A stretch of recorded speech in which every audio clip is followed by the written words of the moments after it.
Hoy vamos a hablar sobre el paradigma de la complejidad. Este interesante paradigma que nos trae en esta etapa contemporánea a hacer un análisis sobre los paradigmas anteriores para poder analizar este paradigma de la complejidad.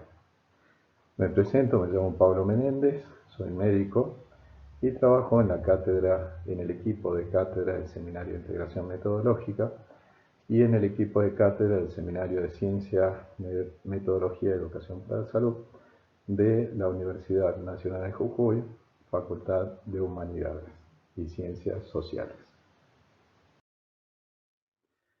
Bueno, ustedes saben que todas las ciencias, o mejor dicho, la ciencia ha intentado desde que empezó la preocupación por saber cómo estaba constituido el universo, que esto ya se remonta con los antiguos griegos. Los griegos pensaban o tenían una concepción metafísica del universo donde había un orden teleológico. Estaban preocupados en su proyecto de racionalismo determinar la esencia de las cosas. Obviamente con Platón y Aristóteles se preocupaban por lo que era conocido hasta ese momento. Es decir, esa división de aquella época entre lo que era el mundo sublunar y el mundo supralunar lleno de éter. Muy bien. ¿Cuál era la preocupación de los antiguos griegos? Era obviamente determinar la esencia de las cosas, es decir, todas esas características que son inalterables y que hacen las cosas ser por sí mismas. Y en esta búsqueda de la esencia, lo importante era no caer en lo aparente del mundo sensible o en las cuestiones accidentables o los accidentes que presentan las cosas postuladas por Platón. Luego, el universo cambió drásticamente, sobre todo en el mundo moderno, con el desarrollo de la ciencia moderna, donde la concepción metafísica es cambiada por una concepción mecánica del universo. Esto a partir de Thomas Hobbes y de Newton, en la cual el universo y la naturaleza son máquinas precisas y autosuficientes. Hoy vamos a hablar del paradigma de la complejidad que da otro punto de vista. Entonces, vamos a dejar los antiguos griegos y vamos a tratar de ver cómo el pensamiento centrado en la razón y en la ciencia del mundo moderno nos dejó un paradigma reduccionista o llamado también del mundo de la ciencia objetiva, y la emergencia de este nuevo paradigma, que es el paradigma de la complejidad, que hace un abordaje distinto, con una visión muy distinta a este paradigma reduccionista o de la simplicidad, a decir de Edgar Morin. Vamos a ver, el universo, desde esta visión reduccionista, decía que es una máquina determinada, que se basta a sí misma, es una máquina perfecta, y se encargaban los científicos de determinar estas leyes que son universales y que fundamentalmente ponen orden en el universo.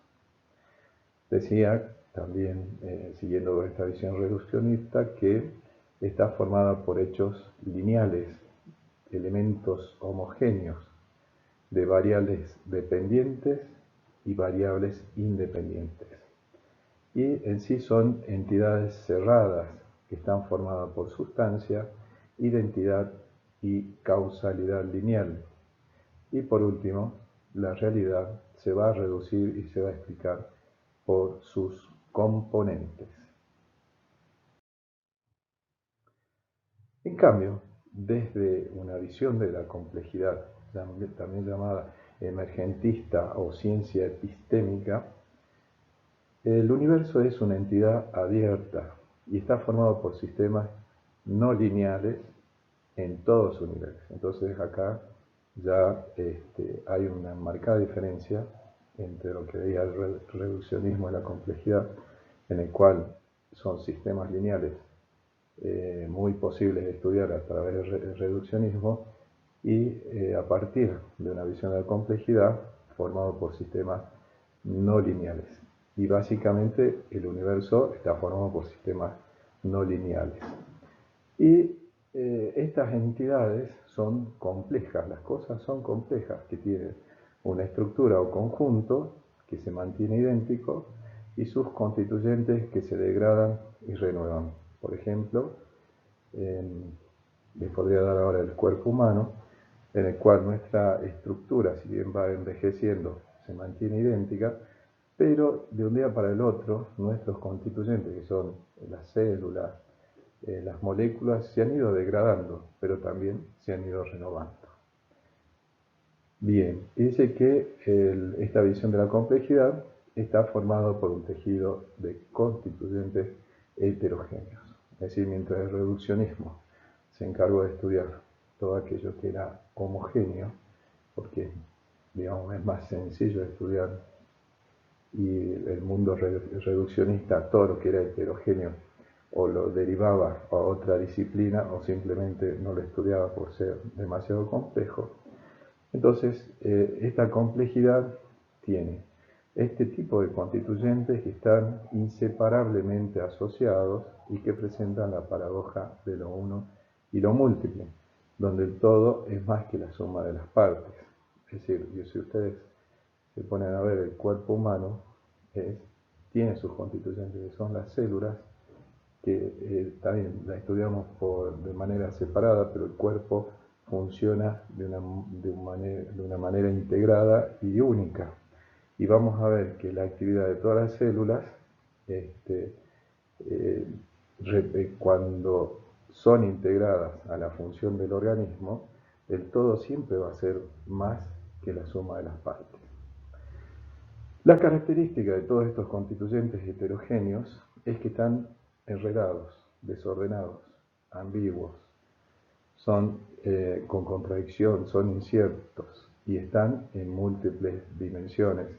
Esto de las múltiples dimensiones es para cada disciplina una dimensión, la física, de ahí pasamos a la química, que es otra dimensión, de ahí pasamos a la biología, que es otra dimensión, y de ahí a otra dimensión que es la vida en sociedad.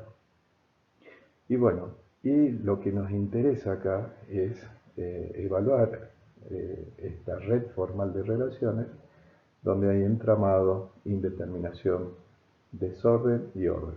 Volvemos a la palabra desorden, pues lo que es la visión reduccionista, trataba siempre a través de las leyes poner orden, pero la realidad misma está llena de todos estos elementos y del desorden.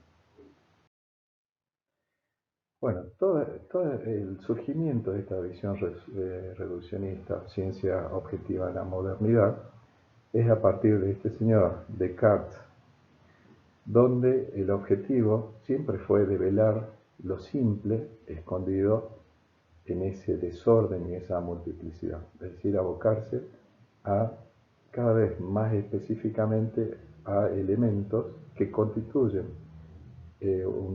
algo más complejo, pero a mí me interesa el elemento. Esto es como decir, si yo supiera mucho sobre los iones hidrógeno y oxígeno, podría ser un especialista. Pero, ¿y qué hay del agua?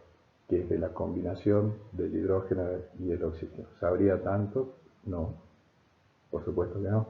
Tendría que dedicarme a las cualidades del agua. Entonces, la realidad compleja se explica por sus componentes. Es decir, la realidad no está en relación, como vamos a ver en el paradigma de la complejidad, en las propiedades que emanan del sistema, es decir, por ejemplo, del organismo entero, sino que las propiedades están en sus componentes, es decir, en las células.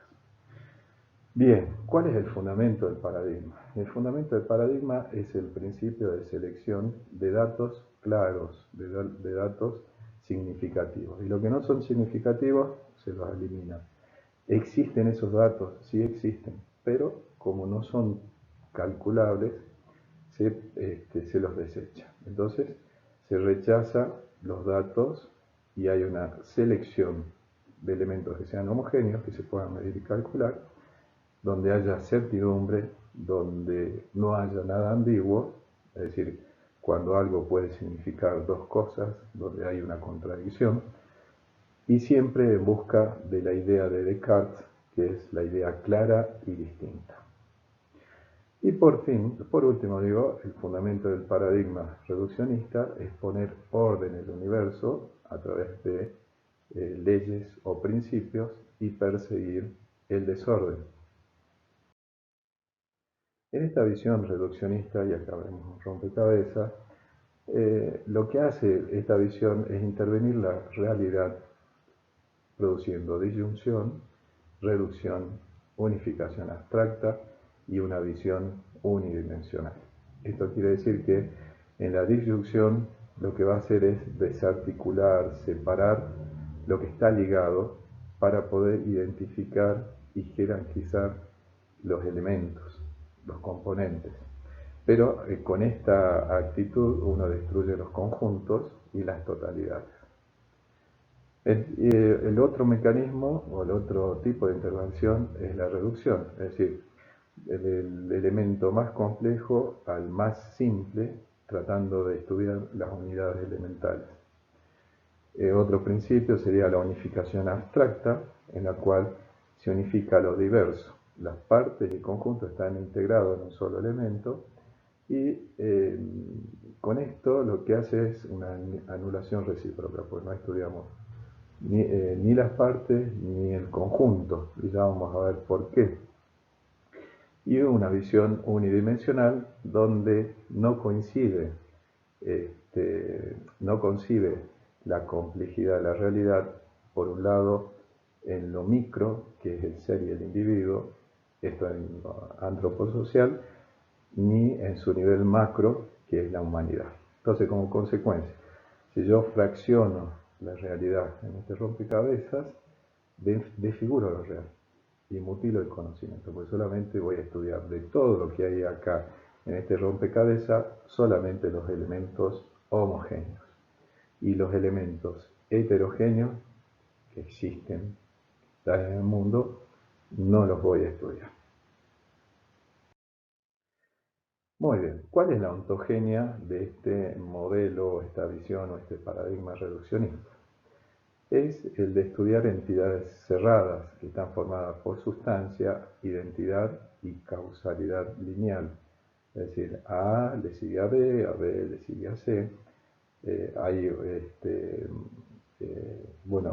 Todo es lineal. Una cuestión se continúa con la otra, donde, bueno, los científicos van a buscar la gran ley del universo, ese ladrillo elemental, pero luego de Einstein, luego de la teoría de Einstein, ahora no es claro el tema, digamos, toda esta ambición de buscar leyes, este, ahora todo se volvió difuso y complejo. ¿Por qué? Porque la física se fundamentaba en la materia y en el espacio y el tiempo. Y ahora, después de la teoría de la relatividad, no son fundamentos de las cosas. Y bueno, por otro lado, en la ontogenia, los seres vivos son una totalidad armoniosamente organizada. También con una idea mecanicista, donde es una máquina. La relación del sujeto y el objeto en esta estructura del conocimiento, este fue un gran cambio en la modernidad, donde concibe a la naturaleza a modo de un objeto. Antes para los griegos era la physis y ahora se transforma, se convierte en objetum.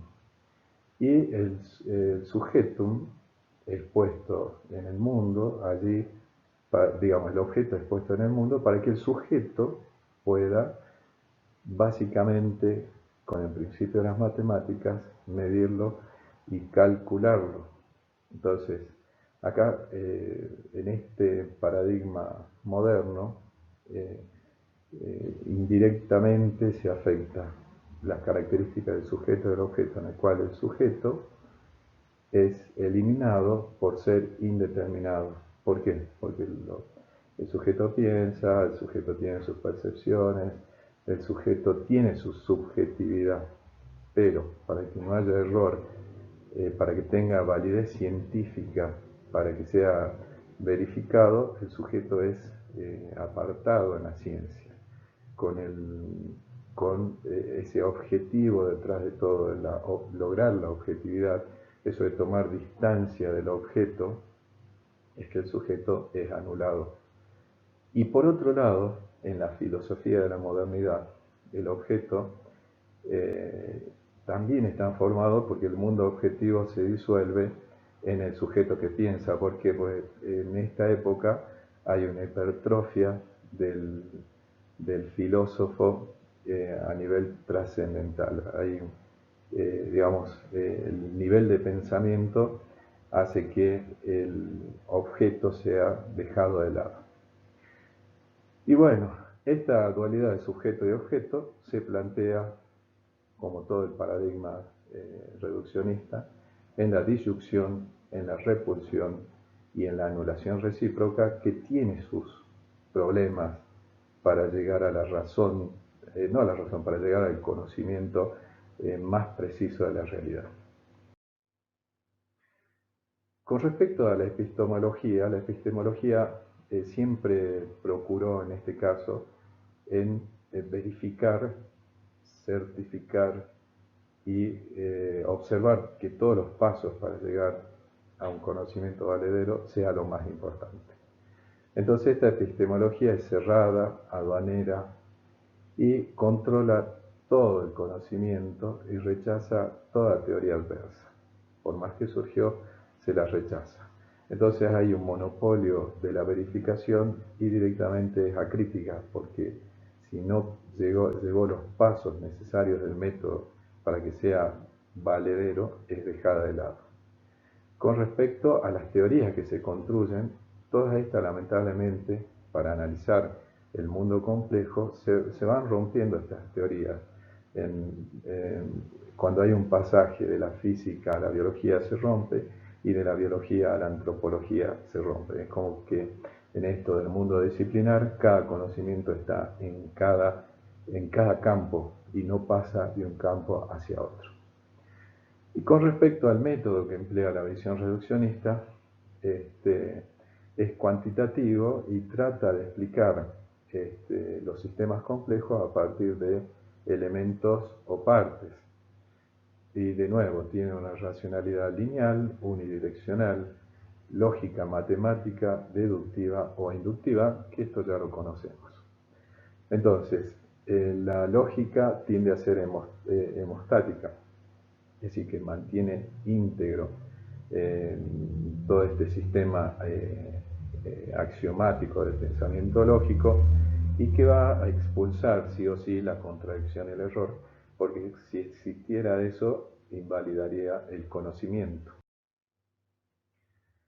Con respecto a la racionalización, esta visión reduccionista, la eficacia siempre va a estar en los resultados cuantificables y va a encerrar la realidad dentro de un sistema coherente y aquello que contradice se descarta. Ustedes habrán escuchado del mismo Thomas Kuhn que decía que los paradigmas siempre intentan encerrar en sus teorías a la naturaleza y no al revés, donde uno debería explicar la naturaleza, no, uno encierra la naturaleza a la conformidad de la teoría construida.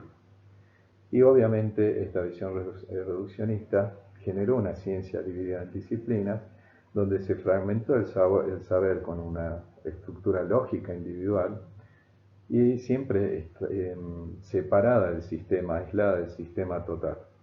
Y cuando uno estudia así la naturaleza, las conclusiones siempre son parciales e inconsistentes. En esto de las disciplinas existe obviamente una hiperespecialización. Hoy probablemente ya no exista el físico que estudia física, sino que tenemos un físico que dedica toda su vida a estudiar una molécula o un elemento de esa molécula. Lo mismo pasa en la medicina, donde ya no hay un médico generalista, sino que todos están hiperespecializados. Muy bien, dejemos el paradigma reduccionista, que es una introducción para entender esto que vamos a hablar hoy, que es el paradigma de la complejidad, también llamado emergentista o ciencia epistémica. Y el objetivo que tiene esta ciencia epistémica, es abordar las entidades complejas que están formadas por tejidos de constituyentes heterogéneos, que es lo que hablamos hace un rato, que están asociados de manera inseparable y que presenta la paradoja de lo uno y lo múltiple, donde el todo es más que la suma de las partes. Y bueno, apunta su objetivo a lograr un conocimiento superior emergente que nos permita cruzar los linderos que existen entre las distintas disciplinas o áreas y crear una imagen de la realidad más completa, más integrada y más verdadera.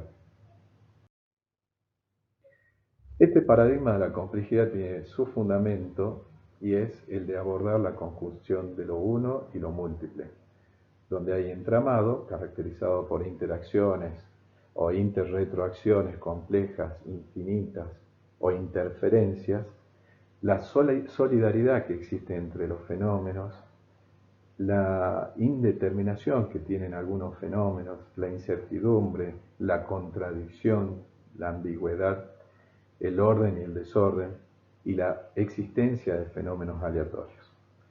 Entonces, las relaciones entre las partes revelan una entidad emergente, es decir, vamos a ver cómo estos elementos se relacionan entre sí para generar en el conjunto del sistema, no en los elementos separados, sino en el conjunto de los sistemas, cómo emerge una cualidad que es superior a la suma de las partes. Entonces, ¿y qué es eso que emerge? Son las propiedades de un sistema que no son reducibles a las propiedades de sus partes constituyentes. Por ejemplo, la mente. La mente es un fenómeno complejo que está generado en el sistema nervioso, ahí en la unión entre neuronas y neuronas, donde en esa unión, que es un espacio llamado sináptico, se liberan sustancias químicas, se producen efectos de despolarización, hiperpolarización, pero en realidad lo que tenemos es algo emergente que es superior, que es la mente. Esa mente donde habrá libre albedrío, donde habrá conciencia, donde habrá responsabilidad, donde habrá funciones ejecutivas. Entonces todo eso es superior a la suma de esas neuronas, ya que una neurona solita no tendría conciencia de nadie, ¿entienden? Y bueno, ¿y cómo interviene la realidad? En vez de separar, acá hay una distinción y una conjunción, es decir, une los elementos, los distingue pero no los desarticula y los asocia sin reducir o identificar. Y aborda la multidimensionalidad. Acá con el ejemplo de la mente tenemos dos dimensiones distintas, la biológica y la psicológica, por ejemplo. Con respecto a la ontogenia, es decir, de qué son las cosas, cómo está formado el universo, este paradigma dice que son entidades abiertas. El universo está formado por sistemas no lineales en todos sus niveles, desde el físico, pasando por el químico, biológico, psicológico y sociocultural. Los hechos no lineales son los que dominan la existencia del universo, con elementos heterogéneos, con múltiples variables que interactúan mutuamente y establecen toda clase de relaciones. Entonces, la nueva realidad son los emergentes, esos múltiples nexos, relaciones, interferencias o interconexiones que constituyen el sistema. Entonces, ustedes piensen, el universo uno piensa que es algo que está creado, pero en su historia ha sido mucho más complejo y lo que está demostrado es que el universo se desintegra, donde impera el desorden, sus constituyentes están enredados, desordenados, ambiguos e inciertos. Nosotros, que vivimos en el planeta Tierra, pertenecemos al universo y no escapamos a estas características. Piensen ustedes que el universo nació con el Big Bang, que fue una desintegración. Entonces ahí imperaba el desorden máximo, fenómeno denominado entropía, para luego de esta explosión generar fenómenos organizados, que son procesos autoecoorganizadores, donde cada sistema va a crear sus propios determinantes y finalidades. Por ejemplo, después de la explosión del Big Bang, se originó entre tantas galaxias la nuestra, la Vía Láctea, y dentro de esa galaxia se organizó nuestro sistema solar con sus propios determinantes, sus propias órbitas, sus propias finalidades, la ubicación central del Sol. Pero todo esto emergió de una tremenda desintegración y un desorden máximo. Muy bien. Ahora, ¿cómo son los seres vivos? Me encanta este cuadrito, quiero que presten atención. Habíamos dicho que los seres vivos desde el paradigma reduccionista eran como eran elementos casi mecánicos. Y acá podemos decir que es un sistema abierto, auto-eco-organizador. Y ya vamos a ver por qué. Si analizamos todo el cuadro junto, vamos a hablar de una unidad compleja o sistema donde el todo no se reduce a las partes. Esto imaginémonos a nosotros, un ser humano. El ser humano tiene una estructura o conjunto que se mantiene idéntico, hay una confiabilidad muy grande en el conjunto, esto es lo que yo les decía hace un rato, en el cual hoy y mañana voy a ser igual, a lo mejor con un poco más de cana, pero mantengo esa estructura o conjunto. Sin embargo, nuestros constituyentes, que son las células, se degradan y remueven, y en sí los componentes son poco confiables. Sin embargo, este movimiento de los constituyentes aseguran que la estructura o conjunto siga íntegra.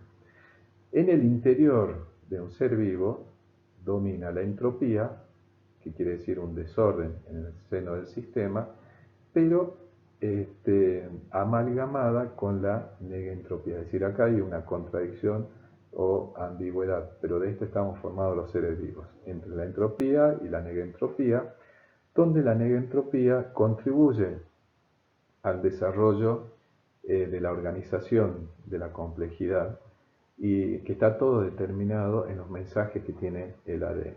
Entonces, como seres vivos tenemos desorden, pero también tenemos orden. Y a la vez es abierto, pues está abierto al medio externo, al contexto. Se autorregula y es ecológico porque es la interacción con el medio ambiente, y el ambiente o ecosistema, que también es coorganizador nuestro, nos va a entregar alimentación exterior, que es cuando nos alimentamos y comemos e ingresan los nutrientes a nuestro cuerpo, pero también nos dan otro tipo de alimentación externa, que podría ser la información. Recibimos información permanentemente de la sociedad que nos permite autoorganizarnos, y este vínculo que existe entre el ambiente y nosotros mismos es un vínculo aleatorio y determinado.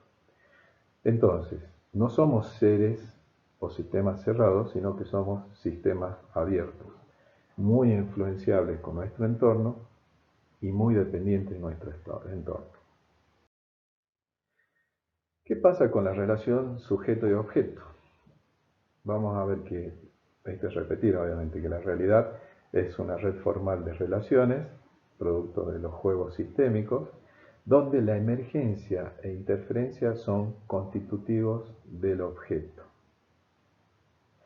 Y el sujeto y el objeto son inseparables en la complejidad, muy distinto al reduccionismo, donde había que poner esa distancia para, para que tenga validez y objetividad del conocimiento. Acá uno puede decir que no son separables, son inseparables en la complejidad del sujeto y del objeto. Y el hombre, que es autoeco-organizador, que es abierto, tiene necesidad de indeterminación para su propia determinación. Es decir, esto de la entropía y la negentropía. Pero en esto está, en el paradigma de la complejidad, lo que permite al sujeto reflexionar sobre la relación que existe entre el sujeto y el objeto, es decir, generar un grado de criticidad para determinar esa relación y ese vínculo. La epistemología del paradigma de la complejidad es abierta. Lo que tienen acá atrás es el paradigma de Gödel, que ya se lo voy a explicar, pero dice que, bueno, esta epistemología abierta hace una apertura hacia la incertidumbre empírica y la indecibilidad teórica o teorema de Gödel, donde el teorema de Gödel es un teorema matemático que dice que después del luego postulado, uno de ellos es indecible. Pero ese postulado se lo puede llevar a otro nivel y en ese otro nivel poder resolverlo, pero va a aparecer otro postulado indecible en ese nivel y hay que llevarlo a otro nivel. Es decir, las matemáticas se complejizan, a todo lo conocido se complejizan. Bueno, dentro de esta epistemología es importante la actitud crítica del investigador que reflexione sobre las teorías y bueno, las relaciones ecosistémicas donde tenemos uno natural que corresponde al mundo biológico y un ecosistema social sobre las condiciones ideológicas del conocimiento. Es decir, el ecosistema natural habla de las características biológicas del conocimiento, mientras que el ecosistema social habla sobre las condiciones ideológicas del conocimiento. Con respecto a la teoría va a establecer en cada nivel un lazo metasistémico. Desde la entropía, que pertenece al mundo de la física, se va a vincular con la negentropía, que pertenece a la biología, donde organiza, y un vínculo con la hipercomplejidad, que es la antropología. Entonces, esta teoría no se va a romper en el pasaje de la física a la biología. Ustedes piensen una física donde existen fenómenos desorganizados, desordenados, pero que se terminan estructurando en negentropía en la forma de los seres vivos, en cada célula, para luego en la hipercomplejidad en el desarrollo del hombre, de la mujer y de los seres humanos en sociedad. Con respecto al método, bueno, la lógica integra lo aleatorio, que es imprevisible, la información, que no es reductible a materia de energía, y el ambiente y el sujeto. Que el sujeto es importante porque hay que reconocer su creatividad, su inventibilidad, su imaginación, como un sujeto autoeco-organizador. Y bueno, y va a enlazar los pensamientos, por un lado, de lo antiguo, que es analítico reduccionista, es decir, va a emplear lo que viene usando el reduccionismo en la búsqueda de las unidades elementales, pero acá aparece lo distinto, que es la dialectización de los fenómenos que se vuelven contradictorios, ambiguos y complementarios. Esto a través de una lógica dialéctica usando el círculo hermenéutico de Dilthey, que hace un proceso interpretativo en un movimiento que va del todo a las partes y de las partes al todo, tratando de encontrar sentido. Y con respecto al razonamiento, bueno, es base de partida de las relaciones asociativas y repulsivas entre los conceptos iniciales, sobre lo que se va a construir la estructura del razonamiento. Esta es la imagen de Dilthey. Y una racionalidad autocrítica que dialoga con el mundo empírico, lucha contra la deificación de la razón Es decir, ya no una racionalidad instrumental, matemática, sino crítica, autocrítica. Y estos son los tres principios que, bueno, obviamente esta clase no vamos a poder desarrollar todo, que es amplio y realmente apasionante, pero estos tres principios de la complejidad entre esa unión unitas múltiplex, donde está lo dialógico, donde está lo recursivo. Lo recursivo es cuando el producto del todo vuelve hacia las partes, es decir, siempre el fenómeno que generó otro fenómeno vuelve sobre el fenómeno anterior, y el principio hologramático, en el cual una pequeña parte de ese sistema tiene la constitución de todo el sistema en sí mismo. Por ejemplo, una célula carga con toda la información para construir un organismo entero. Muy bien, lo que propone el paradigma de la complejidad es unir las ciencias en un fenómeno de transdisciplinariedad, en la cual acá vemos una disciplina 1, disciplina 2, y la unión produce una transdisciplinariedad. Y la transdisciplinariedad no solo va a ver lo que tiene la propia disciplina, que mantiene su identidad, sino lo que está por fuera de las disciplinas, lo que atraviesa las disciplinas y lo que une a las disciplinas. Entonces, a partir de esto es que busca una teoría general de la física, de la naturaleza. Toda esa ambición que tenían los antiguos griegos, que empezaron con la física y después fue reducida al objeto como objeto de cálculo, es que reflota no la idea de los antiguos, pero sí la idea de buscar una física generalizada donde uno integre la física, la biología y la antropología, donde cada disciplina deja de ser cerrada, pero como dije recién, mantienen su identidad. Entonces, las distintas disciplinas van a estar gestálticamente relacionadas unas con otras, y lo que es fundamental es que están trascendidas, están atravesadas en la búsqueda de la cualidad emergente. En conclusión, para cerrar, vamos a analizar lo que nos dio el paradigma reduccionista, y tiene obviamente aspectos positivos enormes, ¿no? Porque el desarrollo de la ciencia fue enorme, los progresos en el conocimiento científico, el desarrollo filosófico fue muy importante desde este enfoque. Entonces tiene aspectos positivos, pues por ahí en el análisis quedaría como que no, pero sí, tiene grandes aspectos y fueron los grandes eventos que sucedieron durante la modernidad. Pero tiene los aspectos negativos, donde comete el error en varios aspectos. Primero, sobre la idea. El error de la idea va a estar en el idealismo, donde la idea oculta lo real. Detrás de ese concepto, definición o categoría se oculta lo real. También hay un error de la teoría, donde si bien la modernidad trataba de escapar del dogma y de lo doctrinario, terminaron cayendo en el dogmático y doctrinario, porque encierra la teoría en sí mismo. Error en la razón, porque este error de la razón está en la racionalización, que encierra lo real en un sistema de ideas coherentes, es decir, lo encierra de lógica, pero no me está mostrando lo que es la realidad. Y también error en la metodología, que produce oscurantismo. ¿Por qué? Porque no genera asociación entre los elementos del saber, ni engrama ni reflexiona sobre ellos. Es decir, los deja verificados a través de sistemas de verificación y quedan ahí. No lo vamos a tocar, todo dio perfecto, ha sido validado, así que queda ahí.